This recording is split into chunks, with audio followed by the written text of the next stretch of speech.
Welcome back to the ASVAB Domination Podcast. I am very excited today to have Staff Sergeant Nick Pogam on the Zoom. He has been running Path to Serve out of Belgium, and it is an awesome community of people who are trying to do well on the ASVAB. So, Nick, thanks so much for being on the show. Thank you. Thank you for having me, Mickey. I appreciate it. Awesome. So, I did a quick intro for Path to Serve, but I think it's better if you speak on it. So, can you tell me a little bit about Path to Serve and what you're doing over there? Sure. So, Path to Serve initially was just going to be a massive community. I wanted a spot where future soldiers could all get together. They can talk about the physical training they've done. They can talk about, issues they're having in high school, remaining in the future soldier program. Some people stay in it as long as a year, 2 years, because they enlist when they're juniors. And they might have something that's holding them back, whether it be physical, whether it be a moral issue. They're technically still in the future soldier program, but they're kind of just, we're trying to just drag them along so we can see they graduate and then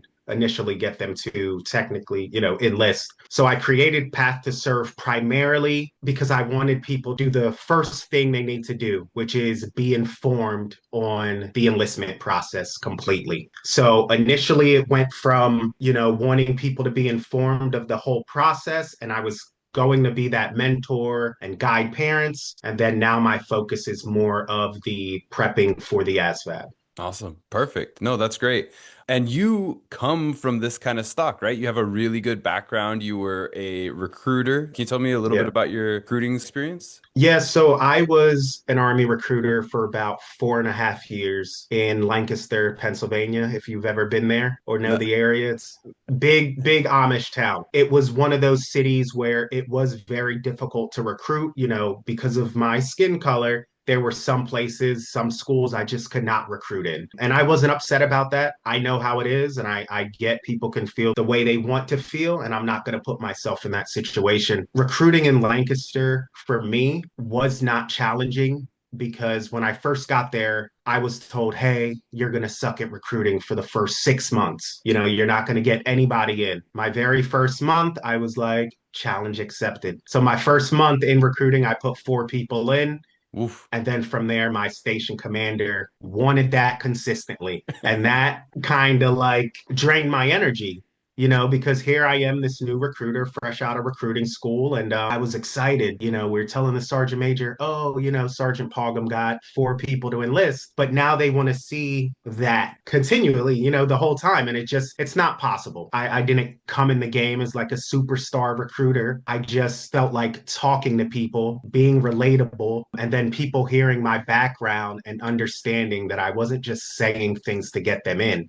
I was like genuinely concerned with people and how they actually end up. Got you. Yeah, no, and that's something that I've experienced with other recruiters as well. The recruiters that seem to do best are the ones that are genuinely interested in the futures of their applicants and like where they can go, what Absolutely. their career can be. So it sounds like the Absolutely. right place to go. I would imagine in a place like that, in an Amish town that may have, different backgrounds, I suppose, it would Yeah, be difficult to start recruiting. Did you do like social media and that kind of stuff? Or was it mostly, I did. knocking on doors, or what were you working with as a recruiter at that time? So at the time, our station commander, I don't want to speak on behalf of the whole recruiting command. I would say that our station commander was big on making phone calls, right? So there was a certain amount of phone calls we had to make every single day. Well, if you're a person that's looking at numbers and say you call 100 people, I don't know, 20 of them answer, 10 of them tell you to kick rocks, and then, one of them might want to commit to an appointment. Everyone's happy because you made one appointment out of 100 phone calls, literally just sitting at your desk calling, whether you're getting hung up on, whether you're getting told, why are you calling my 17-year-old daughter?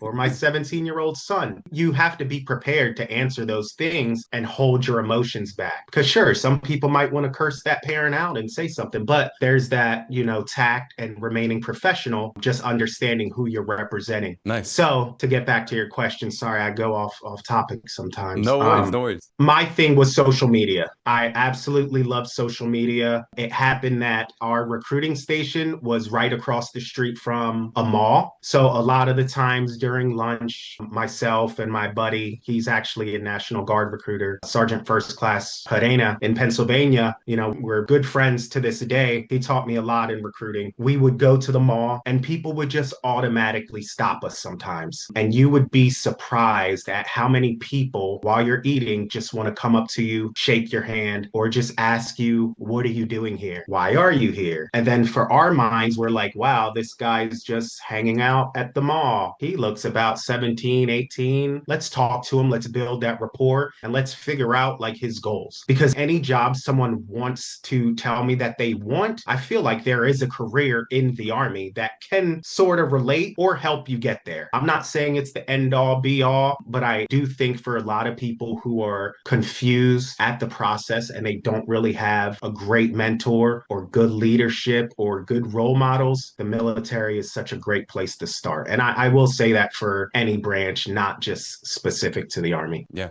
Well, and you walk the walk too. Like on Path to Serve, you have a really good school community, and I see there you Yeah. must have social media experience because you're doing Ask Me Anythings, you're talking about how to Yeah. do recruiting and all that kind of stuff. So coming from that background is definitely going to help a lot of students, and I've already seen it happening in your community. So I think that's awesome. That's a really, really Yeah. great place to be. I do want to Thank you. talk a little bit about your relationship with National Guard because I'm a guardsman. I love the National Guard. Okay. I imagine when you were recruiting, was it Federal Reserve? I guess Federal Reserves and active duty are hand in hand, right? It's you're recruiting for the Army. Is that correct? Or were you reserve? Correct. So you have regular Army, which is your full-time Army, and then you have Army Reserve, which is similar to the National Guard, one state, one being federal. Okay. And so did you guys like compete for leads? Would you and your National Guard buddy, Absolutely. yeah, you'd scrap for it? Yeah, there was always beef with the National Guard. And the reason why I say that is because now that I'm not a recruiter, I really do see like the bigger picture. And I talk to my buddy about this all the time. My buddy that I was speaking of, he was actually in active duty. Well, he was in the reserve first and then active duty. He was an active duty recruiter with me. And Hmm. then he switched over to the Pennsylvania National Guard. And it's just a completely different ball game. His wife has an amazing job and he did not want to move. They just bought a house in Pennsylvania and he was like, the Guard is the best for me and it's the best for his family. But when it came down to leads and, who's going to what school and who's setting up at this event, I mean, there's always that competition because say we went to a fair, right? Or a car show, you might have the Army booth next to the Marine Corps booth, next to the National Guard booth. And so it's like, what can I personally do that's going to bring people over here? The Marines might pull out a pull-up bar. We might, in the Army, we might have like a push-up competition or cornhole sets. I've seen a lot of different things. And then the National Guard, for some reason, they always have like the best vehicles out there, and I'm like, man, as an Army recruiter, I want to join the Guard. They'll bring these jacked up trucks with like Hmm. pretty cool graphics. And, sometimes it says a lot for each branch. And I think it just comes down to what stuff do you have to give people? What can people physically feel? And what are they going to leave with? What's the impression that you're leaving with that branch? Perfect. No, I love it. I think it's great. I think a good competition just fosters creativity. If there's somebody out there who's doing the same thing that you are, it's gonna make you up your game. Like even me Oh, looking at yeah. Path to Serve, it makes me want to turn around and make things better at Gammon All Tutors. So I think it's Yeah, awesome. I really love the concept there. I did want to talk to you about your particular ASVAB story. So sure. can you rewind to before you were, a high-ranking enlisted man, and Yeah. you were just coming in as civilian Nick Pogam? What was that like? That was rough. And I would only say that it was rough because of a little bit, how I grew up. I mean, I feel like I could write a book. We might go there next, but to keep it short and sweet, between juvie and between group home, I remember telling my teachers and actually looking in my old yearbooks and saying, what are you going to do after high school and seeing I want to enlist in the Army. And there was teachers at the time saying like, no way, that's not going to happen. And me as, 15, 16, 17, I was like, whatever, like I'm not worried about what these teachers were saying at the time. But I made it an intentional mission. Of course, 9/11 played like a huge role into the reason why I wanted to enlist. But I will never forget where I was. I was actually walking to Wawa. If you know what Wawa is, it's similar to Sheets. Okay. I don't know either of those. No, I don't know. Is that Oh, a really? You don't even know Sheets? I haven't heard of Oh Sheets. yeah.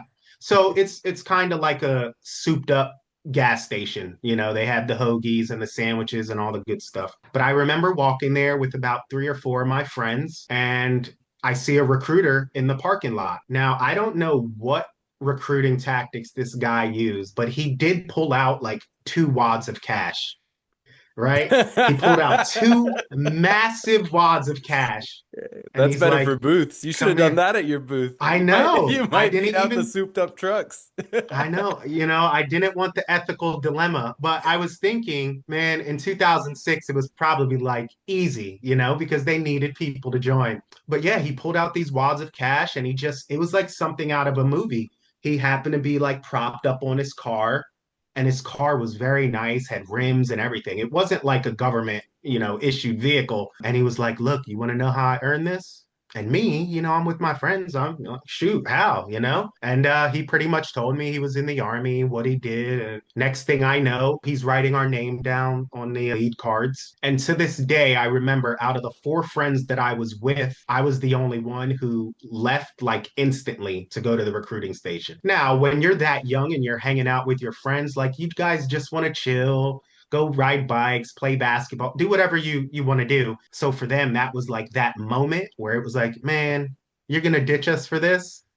And I was like, yeah, dude, like I'm not really doing too much. Let me at least go hear the guy out. So of course I got into the recruiting station, and it's always the first things they ask you, without getting into too much like medical, are you good morally? Do you have any medical issues, any surgeries, anything that might stop you from enlisting? Once they hear the no, no, no, and you're good to go, you kind of just have that conversation with the recruiter, and they will usually give you the best course of action. Mine was, hey, there's a practice test. It's only going to take about 15 minutes. And let's at least let me tell you while you're here what you're qualified for. And I was like, shoot, man, that's like a deal right there. Right. So I took the practice test. I scored, I think, like a 37. And at the time, I was just wild. I was doing a lot of things that I shouldn't have been doing. And me scoring a 37 and the guy coming out and being like, man, like you are ready to test. And I'm thinking, like, am I? Is it 37 out of 40? Did I do that?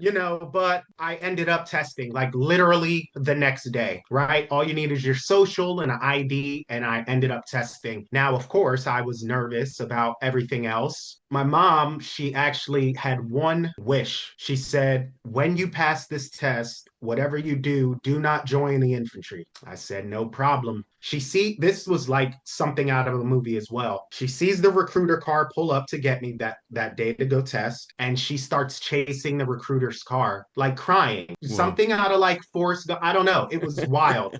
And it's like something that I will always remember, because that's just one of those moments. After, I passed the ASVAB, I got back, I had no clue. The recruiter pulled it out of like a sealed brown envelope, which they don't do anymore, but MEPS gave him the envelope, and he's like, he's very dramatic. Like if I had this, notebook, he's like ripping it open, and he's like, man, this is let's just hope that you pass this, man. I really want to help you out. All right, brother, you ready? I'm like, yeah. Like, can we open it, dude? I just spent the last 25 hours in MEPS. But yeah, he opened the envelope and he was like, all right, brother, you passed. And I was like flushed. I was very excited. I was very happy. I think I ended up scoring a 57.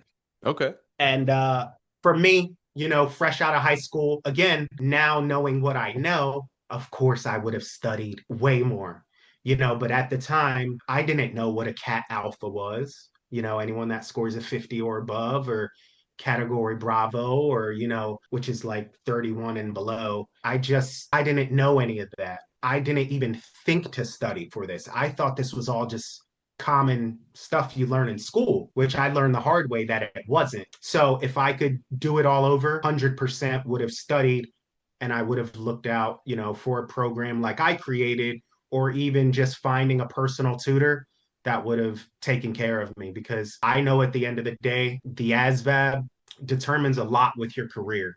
What your GT score, is, it determines what you're going to end up doing in the military. But yeah, long story short, I told my mom I joined the infantry. From there, that was pretty rough. I had maybe 9 jobs to pick from, and these were all jobs that were leaving as soon as possible. So I wasn't even able to look like, months out. This was like quick ship, here's a little bonus, but guess what? You're leaving next month. So that was my experience with the ASVAB. Wow. So how Yeah. did your mom take it? You ended up choosing infantry. I don't know what motivated me to choose infantry. I don't know what recruiting video that hyped me up to choose infantry. I think the recruiter must have known that my favorite movie of all time is Black Hawk Down and Braveheart. And, so I feel like that was mentioned if it was made then. But I've always been like into, I guess, the cool stuff, that you see on TV, the video games and the guns and the rifles and I always felt like my purpose was like a tactical mindset in a way. So after picking infantry, it was for me now, like knowing what I know again, in hindsight, it was the best decision I've made. If I could do it over, I would have studied more and I would have gone 100% a different route. No, that's awesome though. I mean, it's great that you kind of picked your passion. How old were you when you joined? 18. 18. Okay, so fresh out of high school, right into the Yeah. military. All right. Yeah, no, I mean, I guess at that age, I feel like you decide, okay, if I'm joining the army, I'm gonna join the army. And Yeah. that's infantry, right? Like you don't think of Yeah. fuelers as the army, Yeah. right? Like Yeah. that's not just what you imagine as culinary specialists. I mean, there Yeah. are that many jobs, and as a recruit, since you did recruiting time, you know the depth and the range of positions Yeah. that are available. But an 18-year-old fresh out of high school, all of his friends are, either going to college or starting to work at entry level jobs. Yeah. It makes perfect sense. I get it. No, so one of my big arguments is always like, oh, you're gonna want, these next 3 years when you get your contract for the military, you Yeah. want the best possible contract because that's gonna Yeah. determine your trajectory moving forward. And that's something that I'm always pushing, but it just doesn't land with younger kids because a lot of times they're just fresh out of high school and they either want to take it like kick it back, and relax, or they just think that it's going to be easy anyway. It's usually one of those two things where if all you've ever known is the education system, you think everything's going to be taken care of for you, whether you Yeah. join the military, whether you don't. You're not at that worried. You don't see the gravity of these kinds of decisions. Yeah. Did you get a lot of experience with that when you were recruiting in Lancaster as well? Yeah, I would just say the biggest part with that, because, we would get assigned high schools. I think I had 4 high schools that I was responsible for. Now, responsible for meaning just in my office. So, yes, there would be other days where all the other branches have their set day where they can go, but there were certain programs, certain teachers that kind of like, okay, well, I'm prior Army. We could help you out a little more, but I think the big issue is literally what you mentioned. There was a lot of high schoolers that I dealt with, and I even see it with a lot of college students. They think that everything's going to be handed to them. They think because the Army has a mission that they're going to walk in the recruiting office and they're going to get what they simply ask for. It doesn't matter if your parents come from money. It doesn't matter if your parents are broke. You scoring high on the ASVAB is not bigger than the whole Army's process. You having all this money doesn't matter. The Army is going to continue to Army regardless of who joins. So if you want to join the Army, then you're going to take what they give you. That's kind of the mindset that we were pushing on people, especially high schoolers, because they have no real life experience outside of school. Now, I'm not talking personal, because I know people go through things. I just mean ethic, work ethic wise, Right. other than school, that's usually their apex of their life. So it's walking in the recruiting station, realizing, man, I actually have to work for this. Oh, I want to join the special forces. You guys are telling me I have to do this physical test before signing up. Like, why can't I do that? And it's like, sorry, like, not every single thing can bend for you. Hmm. Now, we will try to accommodate and help people as much as possible. But when you're standing in a high school and everyone's coming up to you because everyone wants to be a ranger and everyone wants to be special forces and everyone wants to be a firefighter. That was the biggest thing. And a military working dog handler. You're like, okay, I get it. And that's why we got used to telling people to look, tell me your top three, tell me your top five jobs. Hmm. Because guess what? The Army's only getting about 2 slots a year to be firefighter, so you better join the Guard or you better join the Air Force because the Air Force owns the school. So it's like things like that.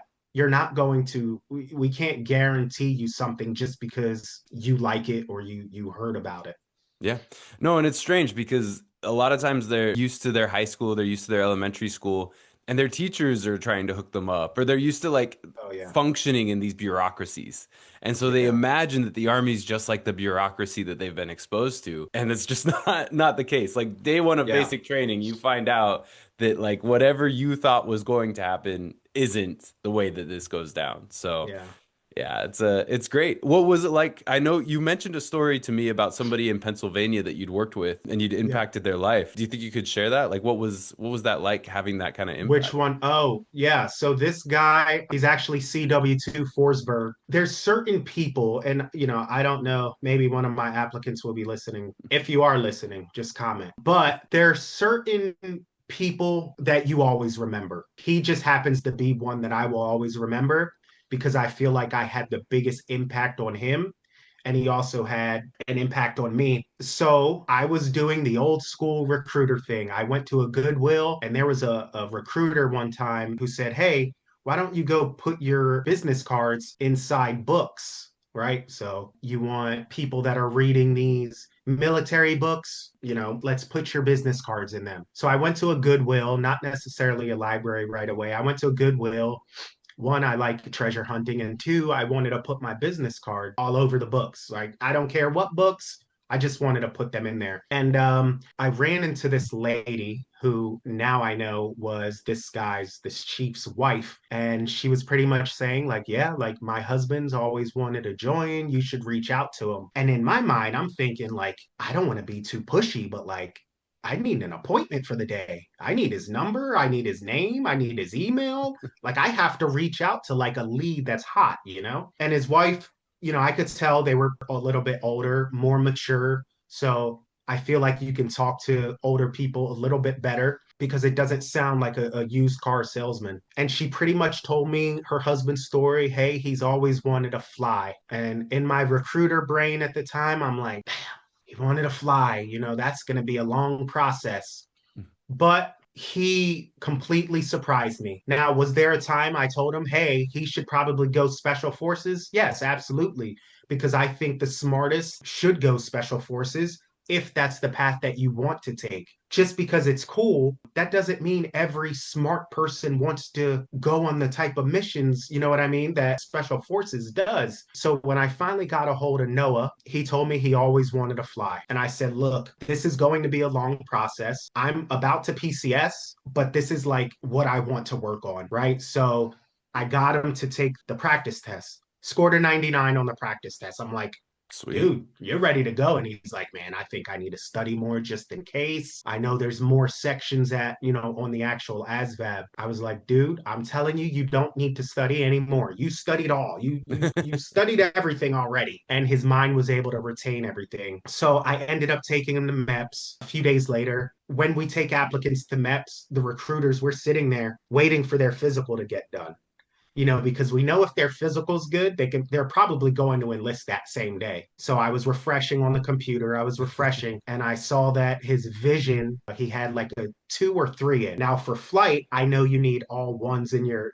Polhees. Come to find out he needed LASIK surgery for his vision. And I'm just thinking, man, my station commander at the time was probably thinking, There it great, goes. Pogam, like, who'd you get? We need now, now, now. And you're talking about 6 months from now. So there goes my decision with like, okay, I can find more people, sure. But I'm not doing this guy any justice if I'm just like, all right, man, like hit me up in 4 or 5 months when you get LASIK. I made sure I followed up with him as much as I could. And speaking on the maturity part again, he knew everything he had to do. He scored a 99 on the ASVAB. He had, I think, a one, don't quote me, it was higher than a 137 on his GT, Phew. as his GT score. It was the highest GT score I've ever seen. And I was like, dude, you're going to be a good pilot one day. And he's like, yeah, I need to, do this LASIK surgery. And he ended up getting the LASIK surgery. Now, he got the LASIK surgery, brought all of his medical documents back. We were able to send him up for a waiver comes back, he's approved. So then the other part of that process is obviously, submitting an essay and all these other things. And then, of course, waiting for the board results.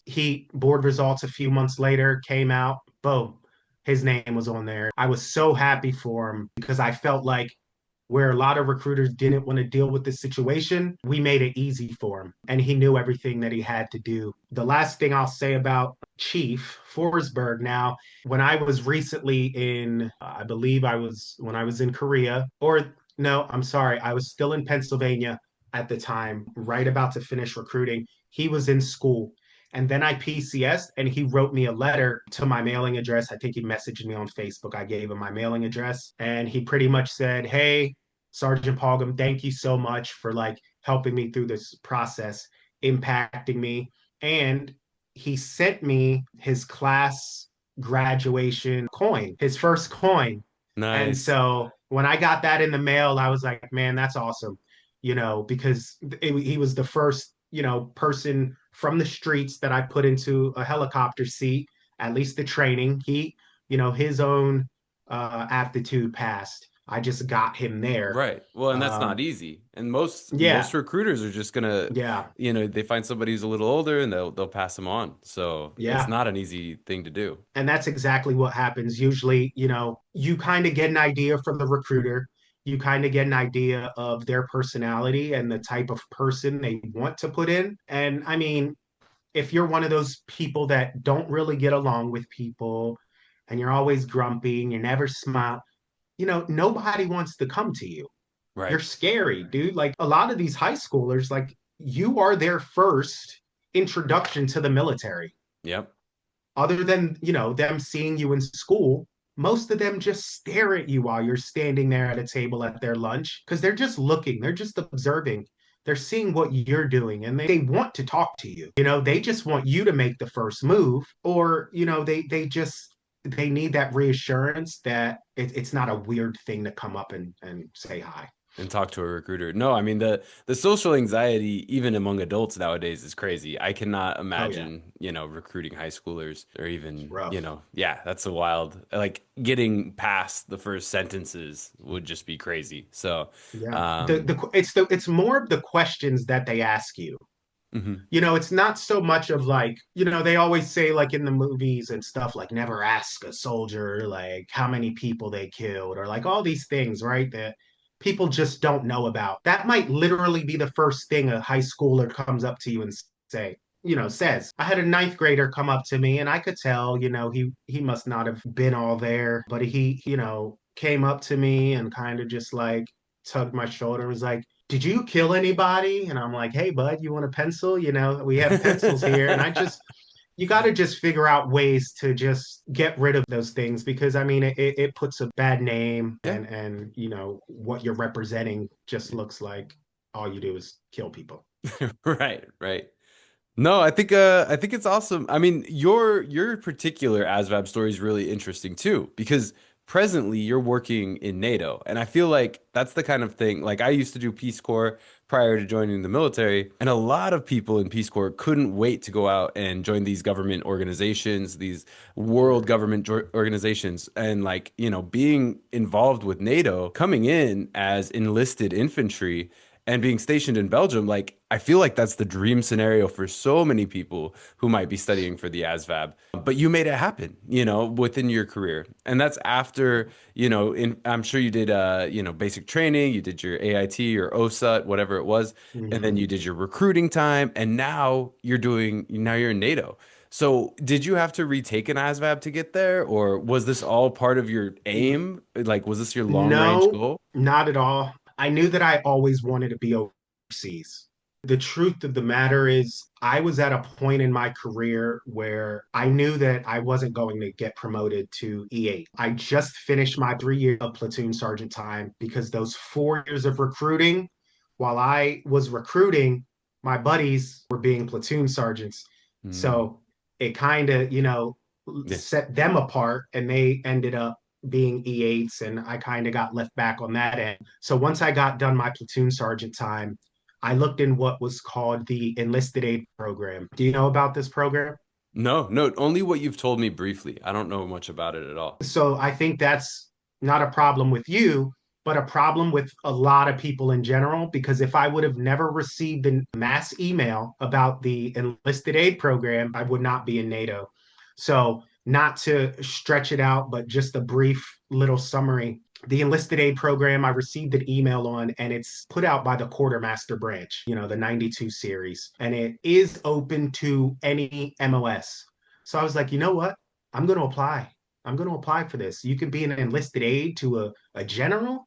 Like, that sounds like a sweet life. I was like, I finished my platoon sergeant time. I'm not going to get promoted to E8, and I'm willing to go learn something else and get a new skill. So I applied. They told me that there was hundreds of applicants, but for this particular class, I believe only 15 people made it from the list that I saw, but could be a little bit more. I ended up going once I got approved for the enlisted aid program. My sergeant major hated it. As a matter of fact, I hope he's listening because he literally told me, if you never want to make E8, I will take your paperwork, walk it into the squadron commander's office, and I will have him sign it. So I want you to say, Sergeant Major, I don't want to make E8. I said, Sergeant Major, I do not want to make E8. He said, okay, follow me. We'll go get your paper signed. So my battalion or squadron commander was able to approve, The he would transfer. release me, which was great. So after I got accepted, it was pretty much a very fast timeline. Now, for my family, of course, it sucked because I'm gone. I'm TDY. So they sent me to Fort Lee. I was at Fort Lee for phase 2 of basic training. Can you Whoa. believe that? Whoa. As an E7, Ugh. basic training, phase 2 with all the 92 Golfs. So all the culinary people, Whoa. privates, patch, US Army patch, looking fresh, still wearing their camelbacks. But it was cool because we were just there to take the tests. Okay. The instructors, all of us were like the same rank. So the instructors knew, like, that set group in the back, us 8, folks, we're showing up in civilian clothes. We're just taking the tests and we're checking the blocks of technicalities. Hmm. So that was cool. After that, we got to do the advanced culinary course. Now, that was challenging for me. So, most people that do the advanced culinary course, they're already like deep into being a chef. I cook like hot dogs with ramen noodles, and I was like, this is 5 star.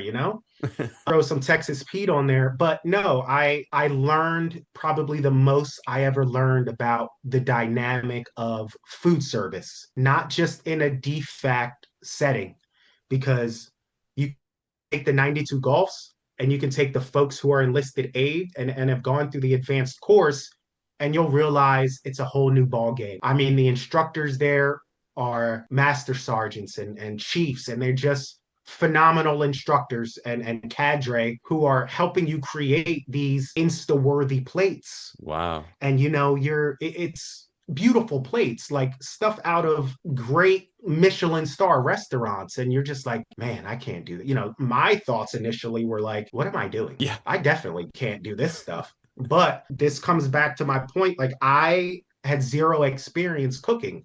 I knew I kind of loved to cook, but I never cared for it enough to go to a school to do it. So that was probably one of the hardest schools that I've ever been to, was the advanced culinary course. Shoot. And then after that course, and again, this is all TDY, same time.